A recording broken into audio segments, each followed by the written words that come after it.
तो आज की हमारी ये पूरी बातचीत एक सवाल से शुरू होती है जो महात्मा गांधी ने पूछा था, भगवा वस्त्रों का क्या अपराध है। अब सुनने में तो ये बड़ा सीधा सा सवाल लगता है ना, पर असल में ये सवाल एक बहुत ही गहरी कहानी का दरवाजा खोलता है जो हमें सेवा और संन्यास के असली मतलब तक ले जाएगी। जरा उस दौर में चलिए। भारत की आज़ादी की लड़ाई अपने चरम पर थी और उसका केंद्र था साबरमती आश्रम। वहां सत्यदेव नाम का एक नौजवान आता है गांधी जी के पास। आंखों में देश के लिए कुछ कर गुजरने का सपना और दिल में जोश की आग। लेकिन वो जो रास्ता चुनना चाहता था वो थोड़ा अलग था।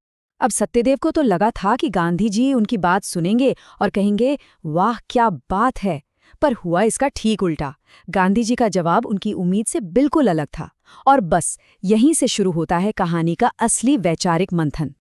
तो चलिए कहानी की शुरुआत करते हैं सत्यदेव और उनके उस नेक इरादे से जो उन्हें साबरमती आश्रम तक खींच लाया था। उस समय पूरे देश में एक ही जुनून था, आज़ादी। और इसी आग से प्रेरणा लेकर सत्यदेव के मन में भी एक जिद थी कि बस अब अपना सब कुछ देश के नाम कर देना है, राष्ट्र की सेवा में लगा देना है। तो इसी जोश और जज्बे के साथ वो पहुंचे गांधी जी के पास। अपनी बात रखी और बात तो अच्छी थी, बहुत अच्छी थी। गांधी जी ने भी खुशी खुशी हामी भर दी। यहां तक सब कुछ एकदम सही चल रहा था। पर कहानी में एक मोड़ था। बात सिर्फ सेवा तक ही सीमित नहीं थी। अब हम उस बातचीत में उतरते हैं जहां असली वैचारिक संघर्ष शुरू होता है। ये सिर्फ एक संवाद नहीं था, बल्कि दो अलग अलग पीढ़ियों और दो अलग अलग दर्शनों का टकराव था। जैसा मैंने कहा, सत्यदेव के मन में सिर्फ देश सेवा की बात नहीं थी। उनके जहन में एक और इच्छा भी पल रही थी, एक ऐसी इच्छा जो उस पूरी बातचीत का रुख ही बदलने वाली थी।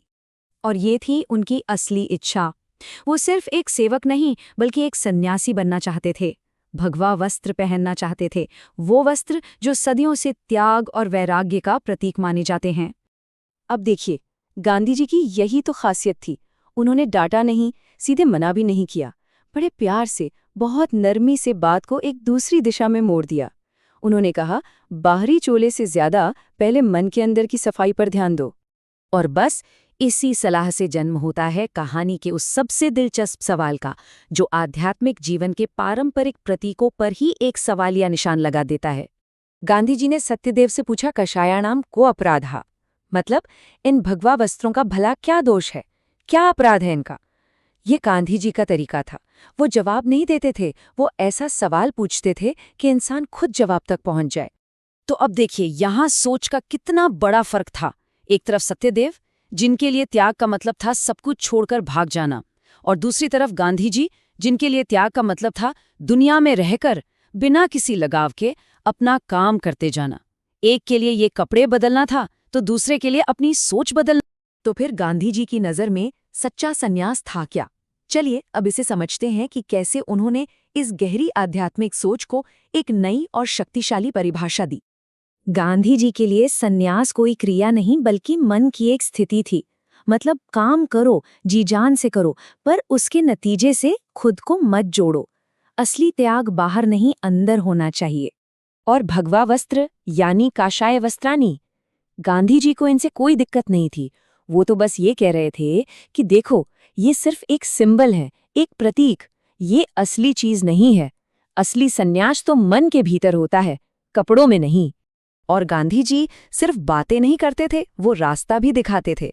उन्होंने सत्यदेव को एक पूरा प्लान दिया। कहा, पहला कदम, आश्रम में रहो, मन को शांत करो। दूसरा, सेवा में खुद को पूरी तरह डुबो दो। तीसरा, ये समझो कि यही सेवा ही असली संन्यास है। और जब ये सब हो जाए, तब सोचना कि कपड़े बदलने हैं या नहीं।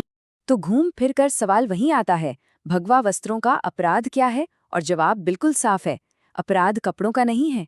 अपराध तो सोच का है, उस मन का है जो अपनी जिम्मेदारियों से भागने के लिए इन कपड़ों का सहारा लेना चाहता है।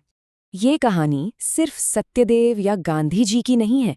इसमें हम सभी के लिए एक ऐसा सबक छिपा है जो आज भी उतना ही जरूरी है जितना तब था। तो बात फिर से वहीं आ जाती है कि असली चीज ये नहीं है कि पहना क्या है, असली चीज तो ये है कि दूसरों के लिए किया क्या है। असली काम, असली धर्म, असली त्याग सब कुछ सेवा में ही है। तो इस पूरी कहानी से हम क्या सीख सकते हैं? पहली बात, असली त्याग अंदर होता है, बाहर नहीं। दूसरी, अपना काम ठीक से करना, अपनी ड्यूटी निभाना, इससे बड़ी कोई साधना नहीं। और तीसरी और सबसे जरूरी बात, दूसरों की सेवा ही सबसे बड़ा मकसद है। और ये कहानी ना आज के समय में हम सबके सामने एक बहुत बड़ा सवाल खड़ा करती है। आज की इस भागम भाग वाली जिंदगी में जहां हर किसी के ऊपर हजार तरह के प्रेशर हैं, वहां सेवा के असली मायने क्या हो सकते हैं? ये कैसा सवाल है जिस पर हम सबको सोचना चाहिए।